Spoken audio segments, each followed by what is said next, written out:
Vous connaissez le Stream Deck, cet accessoire dédié aux streamers, un produit par Elgato. C'est un super outil d'ailleurs en ce qui me concerne, je m'en sers aussi bien pour travailler que pour streamer.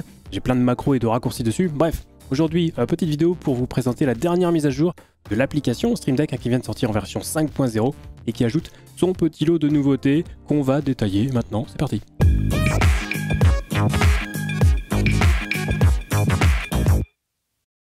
Hello YouTube, c'est Tom, j'espère que vous allez bien, bienvenue sur la chaîne The Absolute Gaming entièrement dédiée au streaming et à tout ce qui tourne autour.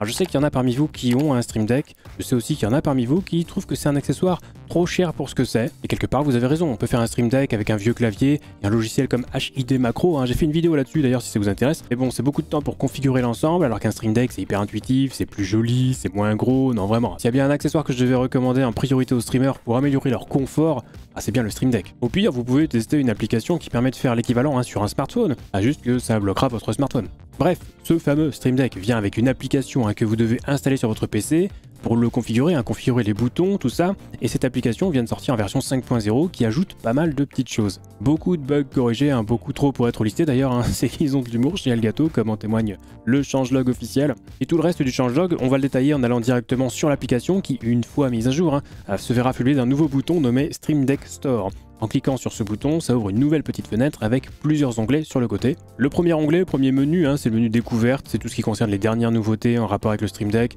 avec des petits tutoriels, petites informations, les notes de version. Il n'y a rien d'extraordinaire ici, même si les tutos peuvent être sympathiques, mais bon, on passe. Ensuite, on a les plugins, alors ça c'est plutôt sympa. Alors on avait déjà parlé des plugins avant, il fallait cliquer sur le bouton plus d'action de l'appli pour ceux qui se souviennent. Et maintenant on a tout dans ce store et c'est quand même mieux organisé avec des catégories claires. Donc installer et désinstaller des plugins devient vraiment très facile. J'avais fait une vidéo dans laquelle je vous parlais justement de ces plugins pour le Stream Deck, et bien je confirme, il y en a qui sont vraiment très utiles, notamment ceux faits par BarRaider avec les plugins OBS Tools et Twitch Tools, mais il y en a beaucoup d'autres très intéressants aussi, donc vraiment si vous avez un Stream Deck, je vous invite à regarder d'un peu plus près ces plugins, ils sont gratuits et permettent d'ajouter pas mal de fonctionnalités comme un compteur à incrémenter, que vous pouvez utiliser comme un compteur de mort sur Dark Souls, comme un compteur pour vos Pokémon Shiny, un plugin pour la surveillance des composants de votre PC affiché directement sur les boutons du Stream Deck, l'affichage du cours des crypto-monnaies et le fameux Twitch Tools qui vous permet de voir quelles sont les chaînes Twitch que vous suivez et qui sont en live avec la possibilité de les host ou de les raid en appuyant simplement sur un bouton. Et on a même carrément des jeux jouables directement sur le Stream Deck. Donc bref, les plugins c'est validé.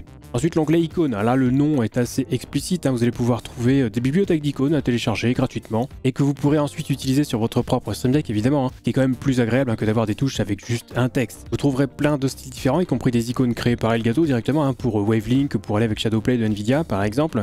Il y a même certaines icônes animées. Quand vous téléchargerez une banque d'icônes pour l'utiliser, allez simplement sur un bouton et cliquez sur le petit plus en haut à gauche du bouton. Ça ouvrira une petite fenêtre et vous pourrez choisir parmi les banques d'icônes de votre choix. L'onglet musique, donc là c'est assez fou puisque vous allez avoir accès à une bibliothèque audio de plusieurs milliers de morceaux. Vous pouvez faire des recherches par genre, par instrument, par humeur, par tempo et par durée. Vous pouvez les préécouter, les télécharger. En gros, vous avez l'équivalent de ce qu'on trouve dans la librairie audio de YouTube pour ceux qui connaissent. Et cerise sur le cajot, absolument tous les morceaux sont libres de droit. Donc a priori, pas de risque de strike DMCA. Donc ça c'est un bel ajout qui permettra d'associer très facilement une musique à un bouton du Stream Deck, idéal pour déclencher une animation stylée sur votre stream. Exemple avec ce morceau. Ok cowboy, tu penses que tu as assez de cran pour utiliser cette musique?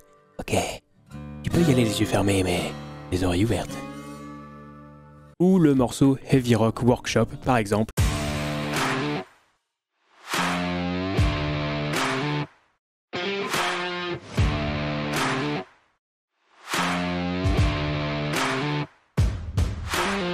Et on va terminer avec les effets sonores, c'est le même principe que les musiques mais avec des petits sons rigolos. Je remets la casquette. Alors ça j'ai presque envie de dire que c'est la base du Stream Deck avec les changements de scène sur OBS. Quand vous faites une blague un peu foireuse, rien ne vaut un faux rire dans la foulée. Bien, vous allez pouvoir trouver votre bonheur dans cette librairie audio d'effets sonores. Là aussi vous avez des catégories, vous pouvez trier par durée. Attention toutefois, si vous faites une recherche, il faudra la faire en anglais. Vous voyez là par exemple pour ce son j'ai tapé booing et si je veux un faux rire je vais taper laugh et je peux prendre par exemple massive mental joke laughing. On se moque pas de l'accent s'il vous plaît. Enfin je vais pas vous faire un dessin, je pense que vous avez compris le principe et pour utiliser les sons ou les musiques que vous téléchargez via ce store sur l'appli Stream Deck, vous pouvez tout simplement ajouter un bouton soundboard puis lire le son. Cliquez sur les 3 petits points pour choisir un fichier audio et normalement par défaut ça vous amène directement dans le bon répertoire avec les fichiers que vous avez téléchargés. Donc voilà pour cette mise à jour de l'application Stream Deck qui permet d'enrichir encore un peu plus les fonctionnalités de cet outil proposé par Elgato.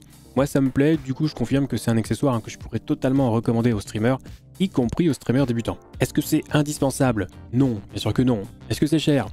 Oui, un peu. 100 € pour la version mini à 6 boutons, 150 € pour la version standard 15 boutons et 250 € pour la version XL à 32 boutons. Mais est-ce que c'est pratique? Pas grave. Niveau confort de travail et flexibilité pour les streams, c'est quand même vachement pratique, surtout quand on a un seul PC et un seul écran pour jouer et streamer. Bref, ça reste mon avis, mais cette dernière version de l'appli m'a fait de l'œil et je voulais vous en parler. Et si vous sentez que vous allez craquer pour un Stream Deck, je vous mettrai mes liens affiliés Amazon dans la description juste en dessous. Comme ça, si vous voulez soutenir la chaîne en même temps que vous vous équipez, eh bien tout le monde sera content. Quant à nous, on se retrouve sur Twitch. N'hésitez pas à venir poser vos questions dès que je suis en live les lundis, vendredis soirs, mais aussi les samedis, dimanche matin. Nouveaux horaires. Le serveur Discord communautaire Zero Absolu Gaming est toujours là également. Si vous avez besoin d'un petit coup de main pour configurer votre stream, lisez bien les règles pour déverrouiller les salons de discussion. Et cette vidéo est désormais terminée. On se retrouve très vite pour la prochaine et d'ici là, bon stream.